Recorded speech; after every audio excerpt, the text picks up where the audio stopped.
Well, hey, what's up, everyone? Welcome back to another episode of the Amazing Seller Podcast. This is episode number 415, session number 128 of Ask Scott. This is where I answer your questions here on the podcast every single Friday, and I'm going to do it again here today. And today, I do actually have that cup of coffee sitting in front of me that I talk about, because I always say I want these sessions, these Ask Scott sessions, to be like you and me sitting down at the local coffee shop and just discussing business and life and just having that great conversation. So that's what I want to do here today. And I do have that cup of coffee. I'll prove it to you. You want to hear it for a second here? I don't know. Could you hear that? That nice, delicate sip of the coffee. Can you hear that? It's out of a ceramic mug today. That was kind of weird, but all right. So here's what we're going to be talking about today. I always like to give you guys, those questions that we're going to be talking about. Protecting my brand ideas, okay? Protecting my product ideas, rather. Someone had a question about that. Choosing the right keywords. What are the right keywords? What are the ones that I should be using? And then hiring help. When? And, what should I be hiring it, for, or people for? And then battling overwhelm. That's a big one, by the way. Big one is overwhelm. I think we all face that. But that's what we're going to be talking about today. I also wanted to give you my thought of the day, or the week, that is. And this is something that I published on Instagram. If you guys are not following me on Instagram, head over to Instagram and search for @ScottVolker. You'll find me. And that's where I'm just posting random stuff, but stuff like this. Learning and knowing is not enough.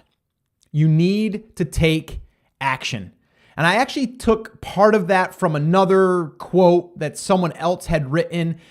And really it was more about like learning and knowing isn't enough or something like that. And you need to actually put it into action or put it into place. So it really was close to what I really believe in, because this right here truly is the big thing, okay? For a lot of people, they learn, they consume, they listen to the podcast, they go to the workshops, they go to the webinars, they go to another one, and then they might even do an event, a live event, and they learn and they learn and they consume, but they don't spend enough time on taking action. So I want you to ask yourself something right now. Are you spending more time learning than you are taking action? And I don't care if taking action means you just actually took something that you learned and put it into place, like one little thing. That could be, I'm going to do product research right now, sit down for an hour and do it. Like, did you do that? Did you learn something and maybe a different approach and then you did that? Did you do that? Because if you just did that and then you go, okay, cool, I'm going to do that. And then you go on to something else. Keyword research. Boom, you go on to keyword research. Oh, listing optimization. I'm going to go on to that. And then, are you on to everything, but you haven't went back and actually started? Like, that's the big thing that I see people struggling with. And that's where that overwhelm comes in, is where people think they have to do it all right now. And you guys have heard me say this time and time again, and I'm not going to stop saying it because it's so true. You don't have to know everything right now. You have to learn what you need to learn now, just-in-time learning. I picked that up from my good friend, Pat Flynn, and take action on that. Like, learn something now that you need to know right now for this phase, and then do it. Like, take action on that. Like, that's it. All right? Because results come from actions. Then you can adjust from those results, and you can also learn what to do the next time if it didn't work, or maybe it didn't work as good, or maybe you just learned something from going through that process. There's so many things that happen from taking action. So you guys know I'm a big take action guy, right? Like, that's what we need to do here. So learning and knowing is not enough, okay? You need to actually put it into place and take action on those lessons, just like things that you're learning here on the podcast. I don't want you to spend all the time just consuming and learning. I want you to actually take something and then turn it off, and I want you to go do it, okay? Because then I know you're going to be emailing me with a success story eventually, even if it's a small win, okay? Celebrating those small wins are really, really important to me. And for you to be able to go out there and get a result after you've done something is going to motivate you to keep going. And that's really, really important, all right? And a lot of this is happening on our Facebook group. I want to mention our Facebook group because we just crossed 50,000 people in that community. And I don't say just people. I'm talking people that are interested in building a lifestyle business and using Amazon primarily as the launch platform.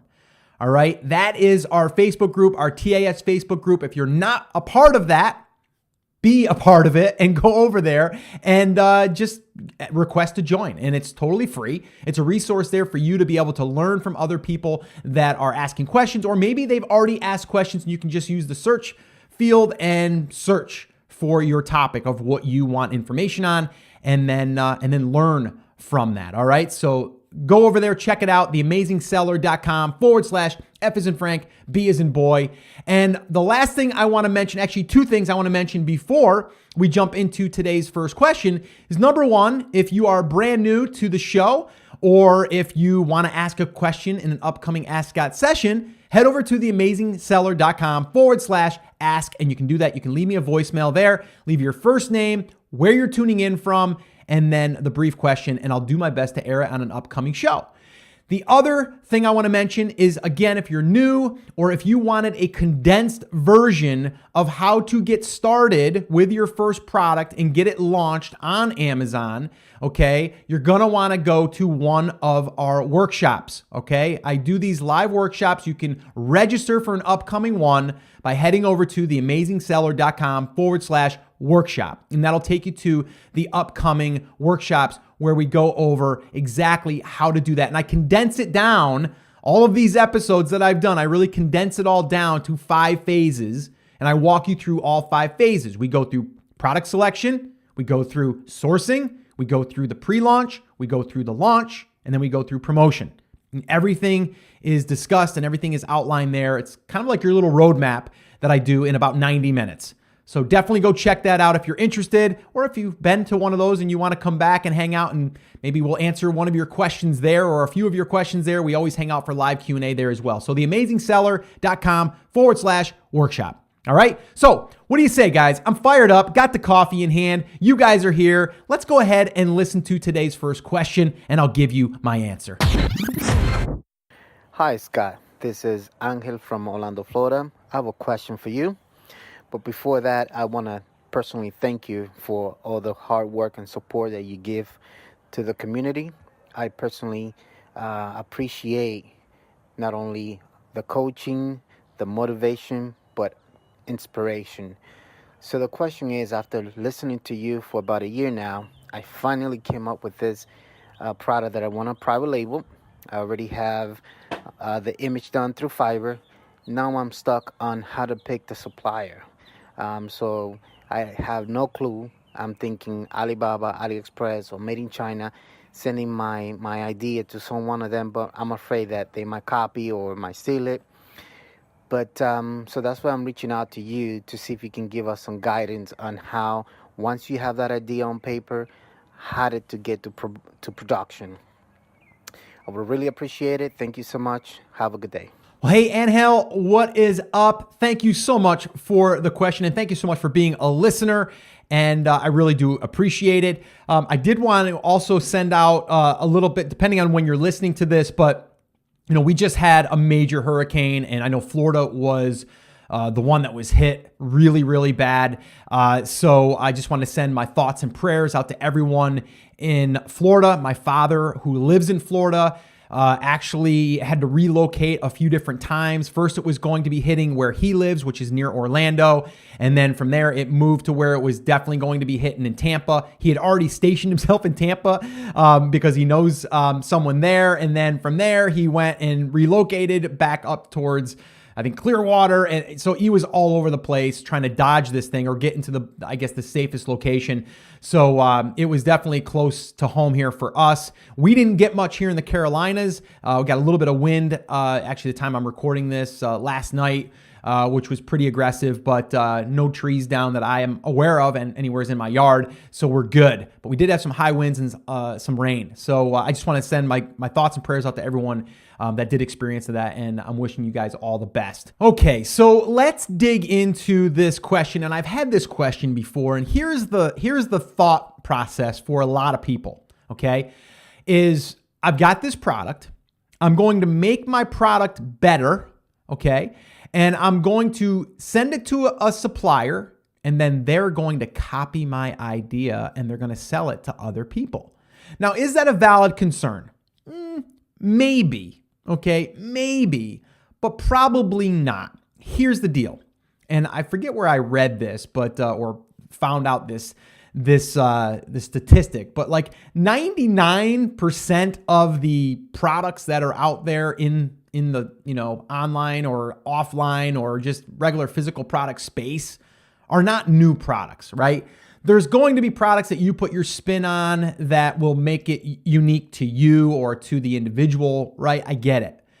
But you're always going to run the risk, whether you send it to a supplier or not, that someone could knock that off. Unless you have a patent on that, a utility patent, whatever, right? And you've got that locked down. And even if you have a patent on that, there's no guarantees that someone is not going to rip you off. And if they do rip you off, you have to fight it in court. And then it's going to cost you thousands upon thousands of dollars for you to defend your patent. So, should you be worrying about this? In my estimation and in my experience, no. Okay, I wouldn't personally be worrying about this. I ran into this same exact thing with my new partner in our new brand, and they were concerned. They're like, we're sending this thing out. We've got, different things that we're adding to it. They're just going to go ahead and duplicate it and sell it to other people. And you know what? The answer that I gave that person is yes, that can happen. Are we going to worry about it? No. Why aren't we going to worry about it? Because we're going to market it better. We're going to create our unique selling proposition, and we're going to market it better, and we're going to create a better brand. We're going to create a better experience. It's not just about the product. It's about also the customer experience and doing the best job that you can to make them a raving fan. All right. Now, not all products are going to work this way, but if you're talking about a unique product that is going to be designed specifically for your ideal customer, then you probably are the brand they're going to want to follow because you know the market better than everyone else, right? Because there was problems with product A and you made product B, your product, better, right? So to me, I would be more focused on and putting my energy on how am I going to build up a raving fan base with an email list, social, media, influencers. Like, how am I going to do that? Like, that's where my energy would be spent because it's not going to matter if someone knocks you off. Okay, here's a perfect example. If someone takes my garlic press and they rip it off and they go on Amazon and they start to sell that thing, okay? And they might even, do a great listing optimization on the thing, but they don't build an email list. They don't push external sales. They don't have a social presence. They don't do maybe video lessons showing how to use it better. They don't show other customers using it on their social media platforms. They're not doing any of that stuff. I'm doing all that stuff. Who do you think has a better chance of beating them? Okay. The reason I can is because I have the ability to spike sales anytime I want. And we just went through this on a recent episode where I shared with you guys how we were able, actually it was the last episode, I shared with you how we were able to get our people from our list to actually share it on another big group. Okay. And then from there, sales are flooding in and I didn't even have to touch my email list. Now I've got my email list I can touch. I've got my Facebook page and my group that I can touch. And it may again get picked up by another group because one of my email subscribers may share it again. Okay. So I have the power and the leverage of doing that anytime. And as we build our brand, we're focusing more on that than I am about I got to make sure that my supplier is on board and they're not going to, make that for anyone else. Now, can I maybe put a little bit of maybe a scare into my supplier and letting them know that I have maybe like a patent pending on it? And that may be something that you may want to do as well, is you may want to file for your patent. And now for the next 12 months, you are patent pending. And I think you can even extend that for another 6 to 8 months, maybe even a little bit longer, and this way here, that buys you a little bit of time, right? You have a patent pending. Basically anybody can get a patent pending for the most part. So maybe you do that. It costs you $200-$300 to get a patent pending. So that's an option. All right. So that's what I would do. I wouldn't worry too much about it. I'd get a patent pending. I might tell my supplier, listen, I've got a patent on this, or a patent that's pending on this. And I would appreciate it if you would, make this only for our company. And I'm trusting in you that you'll do that, and that's it. Or maybe you don't even bring it to their attention. Okay. Sometimes you don't even need to bring that to their attention, because then other people are going to have to find your product, take your product, send it to that manufacturer, and then duplicate it. All right. I think that a lot of times people worry about things that you can't control versus things that you can control. You can control building your marketing channel better. You can do your social media. You can build your brand. You can do all that stuff. You're in control of that. That's just up to you. That's about consistency. That's about patience. That's about just going out there and putting in the work. But for you to sit there and lie awake at night worrying that your supplier is going to give your product to someone else, I think that's just wasted bandwidth, personally. All right. So I don't want to be harsh here, but I am kind of a little bit. I think you should be focusing on other things. That's what I think. And anyone else that's thinking about this. All right. So there's that. Hope that didn't turn into a rant, but hey, I'm giving it to you because I care, man. I care. All right. So, all right, let's go ahead and listen to the next question and I'll give you my answer. Hi, Scott. This is Ali from London. First of all, I want to thank you so much for what you're doing, and I wish you all the best. I've been a listener since the start of this year, and your podcasts have helped me so much. I'm launching my first product in the UK marketplace, and I have 3 people in the category I look up to. One of them is the top seller, which has around 1,020 reviews, and which I will not be competing with, as he is selling a very cheap product, price-wise and low quality. He is selling around at least 100 a day. The other 2 have more similar products to what I'm launching, with less reviews, like 150 reviews. And they're selling 20 to 50 per day combined. I used a tool called Sonar by Celix to track what keywords these 3 products are ranking for. It gave me a lot of relevant keywords, more than 1,000 keywords combined. My question is, should I use the same keywords as they are exactly what I need and start a phrase or exact campaign rather than starting with broad campaign for PPC, because they are proven to drive sales and also very, very relevant to my product? Keep up the good work, and I'm looking forward to your reply. Thank you so much. Hey, Ali from London. What's up? Thank you so much for the question. And you guys know I love getting those questions from the international folks out there. So really appreciate that. I mean, heck, I appreciate getting them from everyone. But whenever I hear someone from like London, man, it's like, wow, that's a long ways away from my neighborhood. But hey, thank you so much. And this is a great question. And I think for people to really understand this, and yourself to understand this, is we can kind of get an idea of what the keywords we think are the ones that might be driving sales. So there's 2 different things I want to talk about here. Number one, what are the keywords that's driving the sales? That's not going to be 100% easy to figure that out. And it might not even be the exact thing that is driving the sales. Okay. And we'll talk about that. The other thing is you talked about, you've got 3 competitors, technically 3 people. That's the only 3 people that you're competing with. One of them has a lower quality product, cheaper price. But my question here would be, does your product, because it's more expensive and it's a better product, is that going to take some of those sales away from those 1,000? Are those people going to care that it's better? Okay. If you say yes, then okay, then we can tap into part of those 1,000 units that are being sold a month or whatever, and we could possibly grab some of those. Okay. But again, that person's selling the most, they've got the most reviews. It's going to be a hard nut to crack, because they are already dominating and obviously people are still buying it. But that doesn't mean you can't take some of those sales, but it just means that a majority of those people will probably still buy from them unless you are going to have 1,000 reviews and if you're going to be able to rank right alongside them.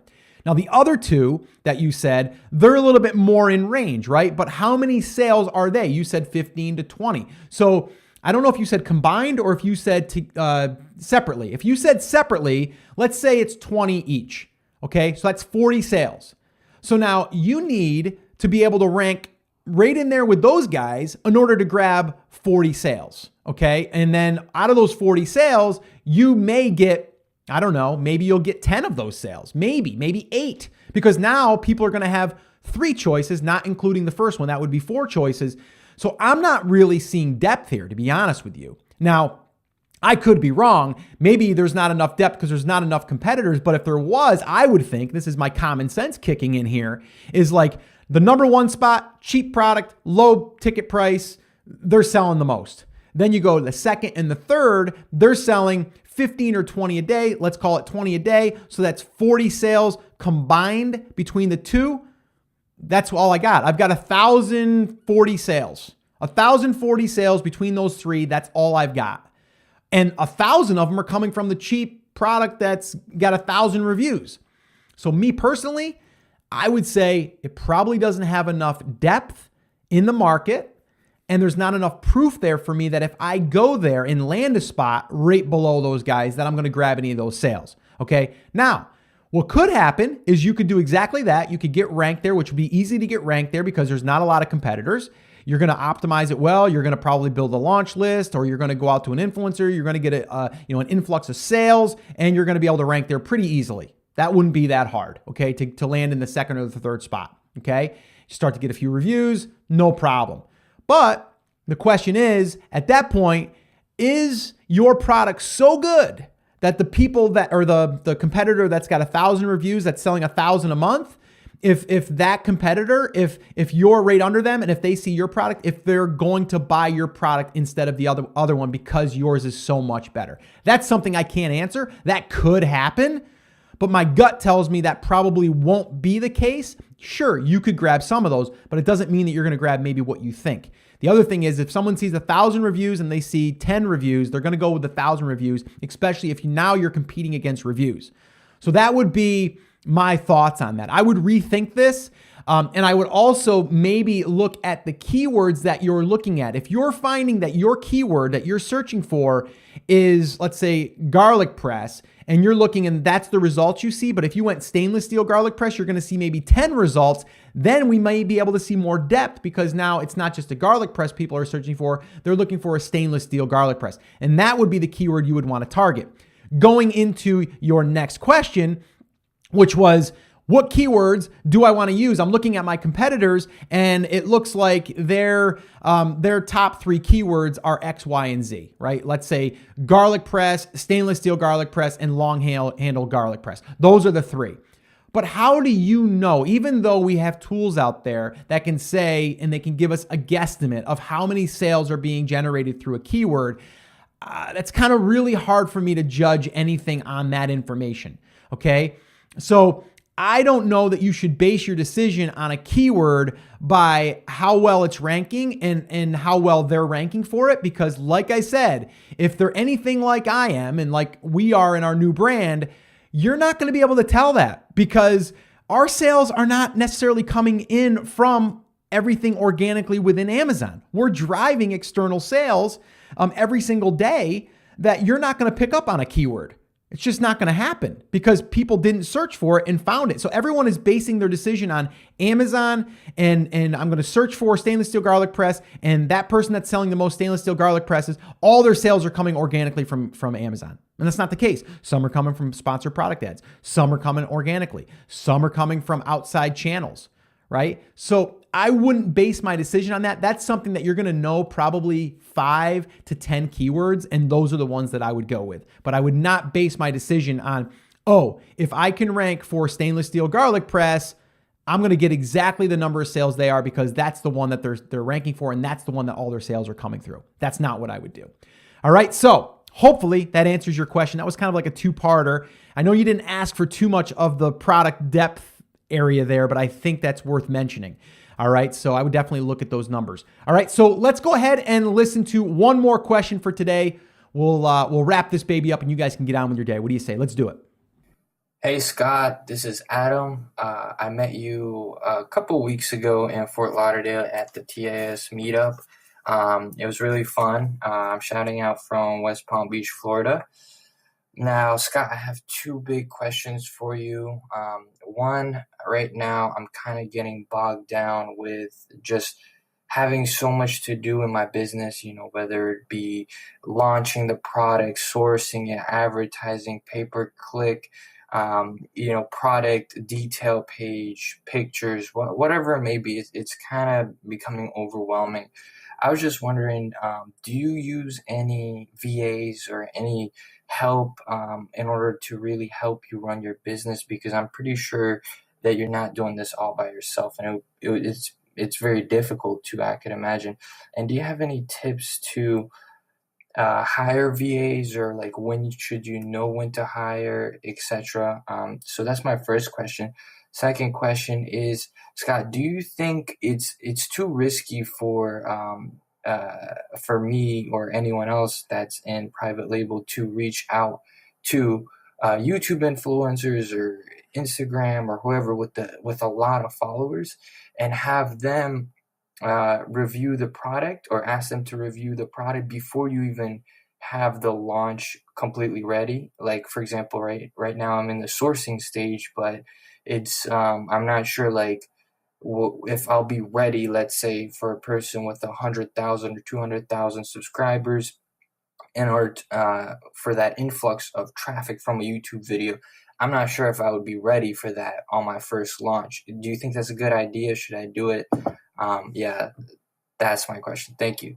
Hey, Adam, thank you so much for the question. And it was nice meeting you as well in Fort Lauderdale. It's been a while. This Ask Scott recording was recorded a little while ago, as you can tell, because I was in Fort Lauderdale a few months back. So anyway, I just wanted to say it was nice meeting you, and thank you so much for coming up and saying hello and having a conversation. It was really, really awesome. But okay, let's kind of talk about this. And this is something I do like to talk about because number one, let's talk about Overwhelm first, okay? And I know I was going to talk about the first, like hiring people, and then I was going to talk about Overwhelm, but I'm going to talk about Overwhelm first because people think that the time to hire people is when you're overwhelmed. And that's not the case at all. Here's what I want you to do, Adam, or anyone else that's listening that's feeling overwhelmed. I want you to put these tasks and these things that you need to do into buckets, okay? I want you to maybe even just take a piece of paper and just maybe draw out, like different buckets, okay? Or just maybe boxes, okay? They're your buckets. What has to happen right now? Forget about everything else that maybe that you learned at the event that you just attended or a workshop that you attended or any of that stuff. Where are you right now? Do you need to still pick your product? If that's the case, then you're in bucket one. You're in phase one. That's why I do like 5 buckets, right? I got 5 phases, all right? Because that's what it takes to launch. Like, I don't worry about all that other stuff until I actually have to deal with it, until I have to learn about it. So, you need to break this down and you need to think about where you're at. Now, you had said, well, Scott, you don't do this anymore as far as like you don't do all of the steps that it takes to launch a product. And you're sort of right, but not 100%. I still do a lot of the process. All right. And I'm fortunate that I have a partner now. Actually, I've got a couple of partners, Chris Schaefer being one of them in this new brand, where we can kind of like take the tasks that we're good at and that we need to do, and we can focus on those and others can do the other stuff. Okay. But here's the deal. I know how to do all the different steps. So for me, if I didn't have those partnerships, the first thing I would say is, number one, if I'm going to do this alone, I'm probably going to have my listing optimization done for me. I'm going to hire that out. So I'm not going to hire someone fully on my team. I'm going to hire someone to do one job. Okay. So it's going to be, let's go ahead. I'm going to hire Karen Thaxton. I'm going to have her come in. I'm going to have her do my title. I'm going to have her do my bullets. She can do all the research too, back-end keywords, all that stuff. And going to give me a good base. That doesn't mean that I'm set there. I'm 100%. I have to stick with that, but that's going to get that part done. I don't have to worry about it. I just write a check. Okay. It's part of the business process, right? If you build a business, you're not going to go and, you're not going to go out and buy a 60-inch inkjet printer to print your banners that go on the front of your store, right? You're not going to learn how to do the graphics on the front of that banner of your new store that you just opened down the block. You're going to go to the printing company, you're going to hire someone to do it, and you're going to cut them a check. Like that's the same thing. That's the mindset that you have to think about this if you don't want to do those things. Now, me in the beginning, I did all those things. I come from a graphic design background, self-taught by the way. Photography, that was my background, right? So I built off the strengths that I already had. You probably already have strengths that you can then use in your business. But I think it's important to learn all of those different phases, especially in the beginning, because when you want to hire it out, you know exactly what those tasks are going to take. And then you can, even if you want to, take it one step further and you can record yourself doing a task and then give them that task to do. Okay, you can hire a VA out a lot easier than that. A VA, for anyone that's new, virtual assistant, someone that does it's like a general contractor that has subcontractors. That's basically what we're talking about here. It's virtual assistants, VAs. We throw that around like everyone knows what it is. And I know that some of you don't, but that's what it is. The other thing is like in product research, I think that's your job. I think you need to do that. Like everything that we launch comes to me. Like I may not go out there and have to do the digging as much now, but what I do is I'll always take that and I'll run it through my little criteria. And the criteria I've given you guys, I've went through my criteria and I've shown you how I look at depth and demand and I look at trends and I look at all that stuff. I definitely, still do that process. I actually enjoy doing that process. And it also makes me feel good about the product that we're going to be launching because I know the potential that it has by looking at this.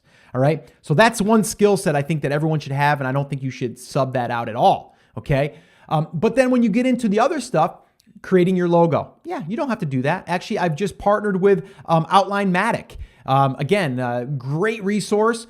They'll do your packaging for you. They'll connect you with their designers. So this way here, they can do your logo, they can do your packaging, they can give you ideas on what would look good, what won't look good. They'll give you pointers and tips.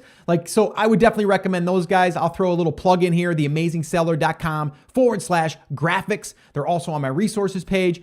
And I've used them and they are doing a really great job for a lot of TASers right now. Since I've mentioned them, I can't recommend them enough. They're really, really good outfit. So again, when you get to that part, maybe packaging, you're going to hire that out and have them do it. Yes, you're going to have to contact your supplier. Again, I don't think I would have someone do all that outreach and have them contact the supplier and stuff like that. You got to do that.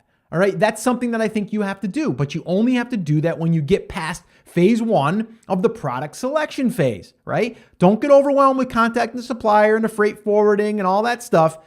Wait on that, okay? Take a deep breath, go back to your list. What's in bucket 1 before you worry about bucket 2? You don't go there yet, right? Not until you get there, okay? Don't get too far ahead of yourself. So I would say the time to hire is when that's not your expertise. You know what needs to be done, meaning I need graphics created. I need a photographer. If you're not good at those things, those are pretty important pieces to this whole thing. Those you want done right. For you to take time to reach out, I've given you a template. Everyone that's been listening to the podcast, I've given you the template that I've used to contact suppliers. Just modify it to what you want it to say, and then you communicate back and forth. That's your deal. You got to do that, okay? But then when it comes time to, the stuff is going to come in, we're going to go ahead and get it into Amazon. That's again something you're going to do. You can hire a freight forwarding company to help you with that process. That's the freight forwarding company, okay? That you can use. You can use your manufacturers, or you can just go ahead and use Flexport, which I've talked about, and they're on my resources page as well. All right. A lot of people have used them and very happy with them. So again, I don't overcomplicate the process in anything that I do. I always look at what needs to be done right now in order to get to the next phase or the next bucket in this case. All right. So I would recommend that you or anyone else listening that's feeling overwhelmed, number 1, take a deep breath, relax. You're going to figure this thing out, but you have to do it one step at a time, one chunk at a time. All right. And one bucket at a time. So break down everything. I want you to sit down with a pad of paper and I want you to draw that out and I want you to write in each box what you need to do in each phase. And then just start going through that one at a time and don't move on until you've crossed one of those things off your list. All right. And that's it.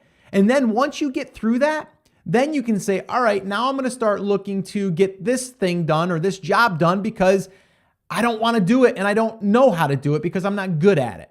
Okay. And then that's where you can actually implement a VA. All right. So Overwhelm, it's a big deal. I get it. I've been there. I still get there and I still have to go back to basics and go, all right, Scott, take a deep breath, relax. Let's break this thing down. And then I sit down with the notepad, we break it out, and then we execute. Okay. And we take action. All right. So that's what we do. And then to address your last question, really about like, when's it the right time to reach out to influencers? Like, when's the right time to build that launch list? And, should I worry about it if a subscribe or a Instagram page has 100,000 and I'm afraid that I'm going to get too many sales? Like, I wouldn't be worrying about that. Number one, you shouldn't be worrying about any of that yet until you are through like those beginning stages anyway. I say the pre-launch phase, that's kind of like the third phase. That's when you start worrying about building out those extra like channels or doing the outreach for your upcoming launch. And I would not worry about the page being too big or, them buying too much of my product. Like no, I would not be worried about that at all. If anything, I'd be wanting that. And then knowing that I have that at my fingertips when and how I want to use it is up to me. But when I want to use it, it's there.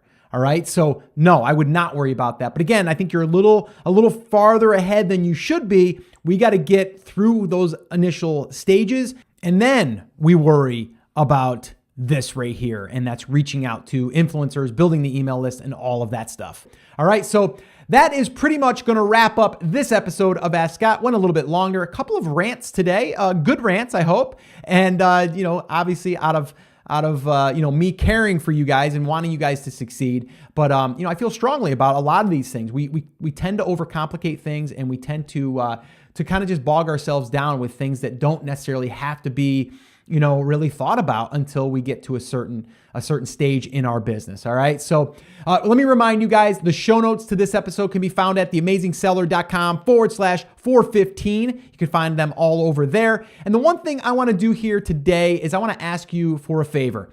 If you have not subscribed to the podcast on iTunes and you are listening through your iPhone, if you're iPhone users, then could you do me a favor and just click subscribe if you haven't done so already? Just click subscribe.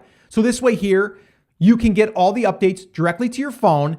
And it also does something cool for us here at the podcast, is it gets us more visibility on iTunes. So this way here, you get all the notifications directly to your phone, and then we get a little bit of love in iTunes. So if you do that for me, that would be awesome, and I would really, truly appreciate it. All right, so that's it, guys. That's going to wrap up this episode. Remember, as always, I'm here for you, I believe in you, and I'm rooting for you. But you have to, come on, say it with me, say it loud, say it proud, take action. Have an awesome, amazing day, and I'll see you right back here on the next episode.